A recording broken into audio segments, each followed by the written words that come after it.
ముందుగా అందరికీ నమస్కారం. నేను మిరాజ్. ఆంధ్రప్రదేశ్‌కి సంబంధించి విద్యాశాఖ మంత్రిగా ఎవరిని నియమిస్తారు అనే దానిపైన ఒక కుతూహలైతే ఉంది.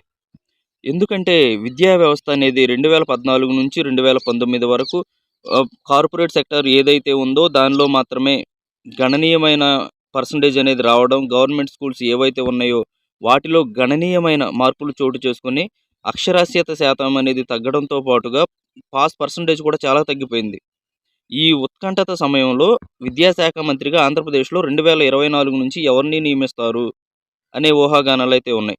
వీటికి తెరపడింది. ఇప్పుడు హ్యూమన్ రిసోర్సెస్ డెవలప్‌మెంట్ అనే దాని కింద విద్యాశాఖ కావచ్చు, ఉన్నత విద్య కావచ్చు, లేకపోతే ఆహ్, అక్షరాస్యత పెంపు ఇలాంటి వాటిపైన మొత్తానికి కూడా హ్యూమన్ రిసోర్సెస్ డెవలప్‌మెంట్ కింద నారా లోకేష్ గారికి ఇవ్వడం అయితే జరుగుతుంది. నారా లోకేష్ గారు ఇంతకు ముందే వేరే దానిలో కూడా వేరే శాఖకు కూడా మంత్రిగా ఉన్నారు. అదేంటంటే ఐటీ కావచ్చు, కమ్యూనికేషన్ స్కిల్స్ కావచ్చు, వీటికి సంబంధించిన మంత్రి కూడా ఈయనే నారా లోకేష్ గారే. ఆయన ఐటీ మంత్రిగా ఇంతకుముందు గత అనుభవం ఉంది. ఆయన ఎన్ని కంపెనీలు తీసుకొచ్చారు, ఎంత వర్క్ మైండెడ్‌గా ఉంటారనేది మనందరికీ తెలిసిన విషయమే.